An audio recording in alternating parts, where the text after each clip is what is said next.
Sanaa ni njia mojawapo ya kujifurahisha hasa miongoni mwa vijana. Katika chuo kikuu cha Kibabii, wanafunzi mbalimbali wamejitosa katika ulingo huu unaojumuisha uimbaji, utunzi wa mashairi, kusakata densi na kadhalika.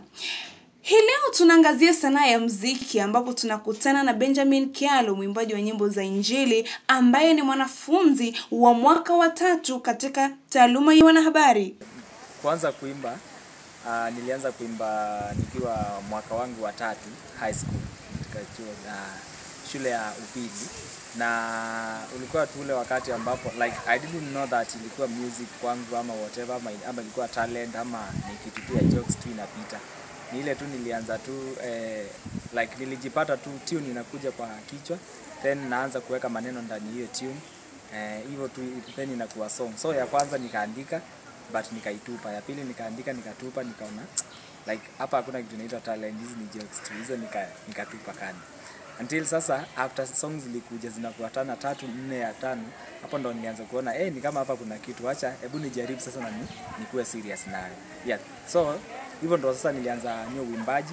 By song ya 5 ya 6 nilikuwa nishaanza kuandika songs zenye zikasikizwa na watu. Najua za kwanza zilikuwa tunaanza tu kujaribu. Yeah, so hivyo ndo nilianza tu nyo uimbaji wangu. Nilikuwa supported na my classmates nikiwa form 4. Album ya kwanza nilikuwa nataka kutoa album tu ya nyimbo 2 audio tu peke yake. Hivyo sasa nilipoamua sasa kuenda studio, niliwafahamisha wanafunzi wenzangu wenye tulikuwa shule moja tu form 4 class yangu, then wakaniambia we are very ready to support you, enda utafute form ukuje tujaze tu tukusupport na nini uko nacho. So those guys walilipea 4,000, class yangu ilikuwa ya around 60 members, wakanipatia 4,000. Nilipoenda nyumbani kurecord songs zangu, nilienda nikaongea na producer mwenye nilikuwa na yeye, niliconnectiwa na yeye na mtu. Huyo mtu akaenda akaongea na yeye akamwambia huyu kijana ako na 4,000 na songs 2 ni 6k, 3,000. So akamwambia akuje na hiyo 4,000 tumrecord, akishamaliza tukishampea songs, baadaye kama ni mtu tu mzuri atarudi kunilipa hiyo 2,000 yangu. So huyu jamaa akaniambia wewe usijali, siko na church local, enda kwanza utoe songs na hiyo 4,000 nitakuambia vile utafanya baadaye. Mimi sikujua alikuwa amepanga aje. So hapo ndo nilienda nikatoa songs zangu 2 nikalipa 4k. So far umeandika songs ngapi?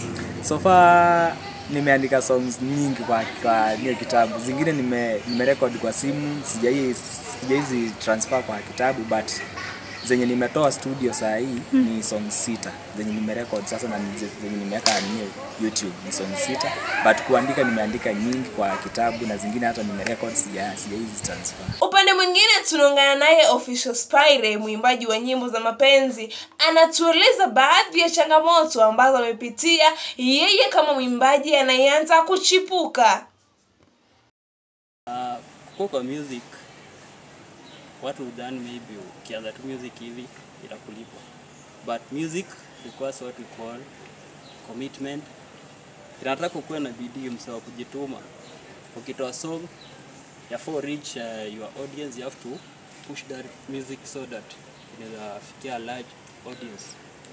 Pia kitu kingine kupata dough manze ya kwenda studio, kama unaenda kurecord one audio you require like 10k ku record audio, then video you require like 20k. Unaona hapo ukiwa kama wewe ni comrade hivi, hapo inasumbua. But as far as music concerned, we don't look or tuangalie sana hizo vitu zenye challenges, but we just focus to ensure that tunafanya at last tunafikia malengo yenye tumekuwa tukitarget. Mbali na changamoto wanazopitia, vijana hawa hawajakata tamaa. Nikiripotia runinga ya Kibu, jina langu ni Caroline Katenga.